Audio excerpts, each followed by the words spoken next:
O Senhor esteja convosco. Ele está no meio de nós. Proclamação do Evangelho de Jesus Cristo, segundo Lucas. Glória a vós, Senhor. Meus irmãos e minhas irmãs, como nós vimos ontem, nós estamos agora no segundo domingo da Quaresma, hoje, segunda-feira. O evangelho que nos é apresentado é o de São Lucas, como acabei de proclamar, capítulo 6, do versículo 36 até o 38. E veja que nesse tempo da Quaresma nós somos chamados à conversão, à mudança de vida. Precisamos ver como nós estamos como está a nossa vida com Deus, como nós estamos com as pessoas que nós convivemos e conosco mesmo. Hoje o Evangelho está deixando bem claro, ou melhor, esses dias, o Senhor tem nos convidado a refletir sobre o nosso relacionamento com as pessoas. Como está o seu relacionamento? As penitências, as orações, que tanto você como eu nós estamos fazendo, precisará nos levar também a vivermos bem com o próximo. Não vai adiantar você acordar tão cedo para rezar, as penitências que você tem feito, dormir no chão, tomar banho frio e outras coisas, se lá no fundo você não se converte, eu também, em relação a essa questão do relacionamento nosso com as pessoas que nós convivemos. Então, no Evangelho de hoje, a primeira coisa que Jesus está dizendo para nós é que nós devemos ser misericordiosos, como o Pai do céu é misericordioso. De antemão, já quero dizer para você que ser misericordioso não significa passar a mão na cabeça do outro. Se o outro está errado, você vai lá, vai corrigi-lo de todas as formas possíveis. E se a pessoa vier para te corrigir também, uma vez que você percebe que realmente, não é questão nem de perceber, é que você está errado. E reconhecer que você errou. Então, ser misericordioso significa também chamar a atenção do outro e mostrar para ele o caminho certo. Mas depois que você mostrou e o outro, ou melhor, o outro vai ter que decidir. E diante da decisão dele, aí não cabe a você agora entrar no mérito. E muito menos, aí entra a outra parte que Jesus está dizendo, de julgá-lo. Julgá-lo no sentido assim de condená-lo diante das ações dele. A nossa atitude diante das pessoas que não querem mudar de vida é de pedir a Deus a graça da conversão deles. Mas o julgamento cabe a Deus. Mas aqui vamos também entender mais uma coisa que eu sempre falo.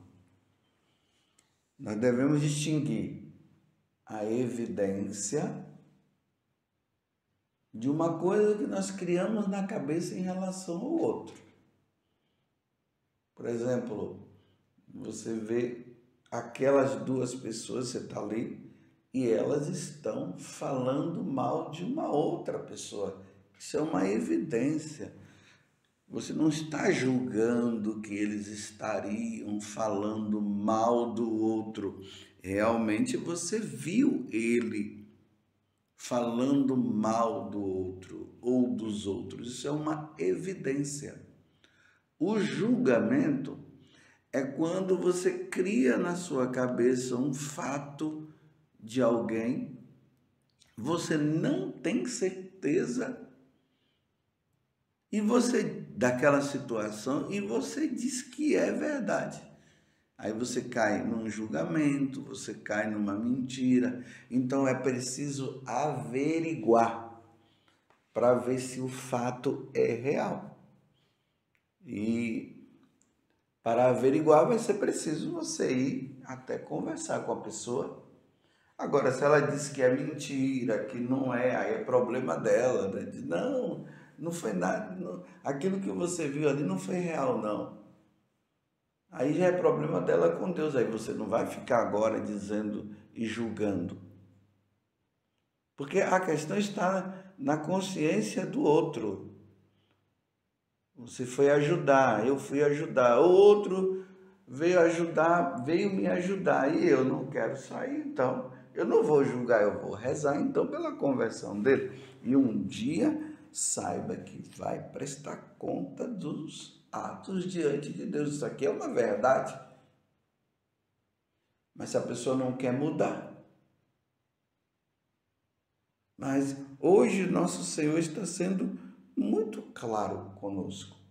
Então, se nós formos benevolentes diante das situações, eu volto a dizer, você viu um fato, uma situação, você não tem certeza, averigue, para depois você ter a evidência de que realmente aquele fato é real. E aí, depois que aquele fato é real, aí ajuda para ver se a pessoa sai da situação. Mas se ela não quer sair, pronto. Então agora deixa a pessoa seguir o caminho dela. Se lembra lá na carta aos Coríntios, que tinha um fato de uma pessoa que estava convivendo lá, se eu não me engano era com a tia, eram duas pessoas que estavam tendo um caso lá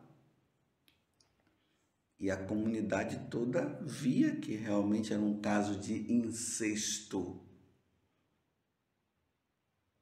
E já tinham falado para ver se eles saíam daquela questão, mas eles continuaram. E aí Paulo disse, olha, é uma evidência, não é julgamento. Era um caso de incesto. E nesse caso de incesto, precisaria tirar a pessoa daquela situação. E quando foi tirar, não quiseram sair. Aí Paulo foi bem assim duro. Então que eles sejam entregues a Satanás. Bem, para aqueles que não sabem assim o que é um incesto, eu vou falar assim de forma bem simples. Por exemplo, um tio tendo um caso com uma sobrinha. Isso é um caso de incesto. Então, aquelas pessoas, parentes bem próximos, tendo ali caso, um irmão com um irmão, isso aí não pode. Fecho parênteses e continuemos. Então, Paulo ele deixou bem claro, então, que seja entregue a Satanás, foi isso que Paulo disse. Não é que Paulo estava dizendo para a pessoa ser possuída por um diabo, pelo diabo, não. Ele está dizendo, se ele quer viver segundo os princípios de Satanás, então que eles vivam. Para que, sendo esbofeteados por Satanás, eles compreendam que eles estão errados para ver se eles voltam. Mas é uma situação muito delicada, né? Tem que deixar, mas é preciso deixar porque o outro não quer sair. Então, nós não podemos obrigar o outro a sair do pecado. Nós devemos levá-lo sim, ao entendimento do que é o pecado, o que é a ofensa a Deus, que aquele princípio lá não condiz com as leis morais, com o sentido da moralidade. Mas a pessoa é livre para dizer sim ou não. Agora, com uma criança já é diferente. Uma criança, ela ainda não tem o sentido, né, das coisas, ainda não sabe o que é o certo e o que é errado. Então, o pai e a mãe impõem, brigar aqui no sentido de que chama atenção, né? E se for preciso, como diz no livro do Eclesiastes, se eu preciso dar umas palmadinhas, pode dar também, isso não é pecado, dar umas palmadinhas no filho. O que não pode é ser agressivo com o filho, né? Bater até cair no chão, espancar, aí não, aí Deus não quer. Mas dar aquelas palmadinhas para chamar a atenção, quantas vezes eu tomei as palmadinhas dos meus pais? E como isso foi bom para mim. Colocou limites na minha vida. Foi muito bom. Foi muito bom. E se eu voltasse no passado, eu iria dizer para o meu pai e minha mãe, continue. Quando eu estiver errado e eu estiver ali e não quiser obedecer, depois de ter chamado a atenção várias vezes, pode dar surrinha assim, pode bater. É bom. A sua em si não é boa, dói muito, mas é bom para colocar limites. Você entendeu, né? Então, para criança, tem que ser firme, mas para um adulto, não. O adulto tem que fazer suas escolhas. É por isso que nós estamos no tempo da Quaresma fazendo esse exame de consciência. Hoje Jesus está dizendo que nós não podemos julgar, nós não podemos dar a sentença, mas vamos ser misericordiosos, vamos ter paciência. Ele diz no Evangelho de hoje, né? Sobre a questão da medida, uma boa medida, calcada, sacudida, transbordante, será colocada no vosso colo, porque a mesma medida com que medides os outros, vós também sereis medidos.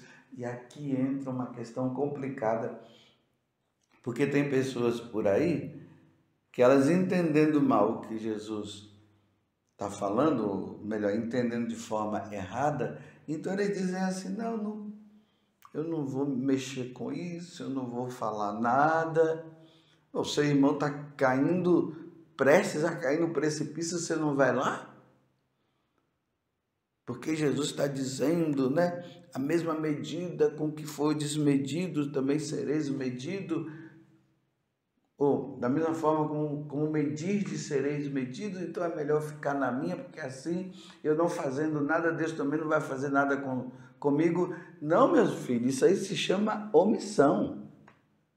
Se o outro está no erro e você não vai ajudar ele a sair do erro, então você entende? Tirar o irmão do erro, procurar ele para esclarecer, para mostrar que ele está errado, isso deve ser feito. Agora, depois que você foi, você mostrou, aí o outro não quis, aí agora é deixar, é a liberdade. Ele vai seguir o caminho dele. Mas cabe a nós fazer o quê? Aquilo que Jesus tem nos dito. Então vamos rezar pela conversão dele, para ver se ele muda de vida. Pedir a Deus a graça que ele realmente não seja condenado. Mas se morrer nesta situação, sem a devida conversão, sem o arrependimento, isso não é julgamento, vai ser condenado mesmo. Mas isso aqui é depois que a pessoa morre. Mas enquanto está vivo, há sempre uma chance de conversão. Há sempre uma chance de mudança de vida. Deve haver sempre esperança da nossa parte, para que o outro possa mudar. Então nós vamos rezando, vamos pedindo a Deus a graça, que nas oportunidades que Deus tenha dado, Ele possa mudar de vida. É aí que entra então, tá vendo? A misericórdia. Nós não o condenamos, mas somos misericordiosos, somos pacientes. Né? Quantas mulheres aí casadas tendo que ter paciência com o esposo que bebe. Quantos homens casados tendo paciência até com a esposa que está querendo caminhar para um adultério. E estão ali, estão dizendo, meu amor, meu bem, minha amada, não faça isso, você tem uma família, volta, tá vendo? Isso é misericórdia. Não está sendo omisso, está dizendo, meu bem, saia dessa vida, você está errado, você está errado. Agora, se a mulher chega a dizer, eu não quero mais saber de você e vai viver com outro, agora é uma evidência, ela está no erro, ela não quer sair. Ela está agora num ponto nevrálgico. Se morre, vai para o inferno. Se morrer nessa situação de adultério, não se salvará. Mas não é que a pessoa está condenando ela ao inferno. Está dizendo assim, olha, na situação que está, não irá se salvar. E aí a oração, as penitências que estão sendo feitas nessa quaresma pela conversão daquela mulher que não quer mais viver com os filhos e com o esposo, para ver se a pessoa muda. Isso é misericórdia, é chance que se está tendo, que se está dando.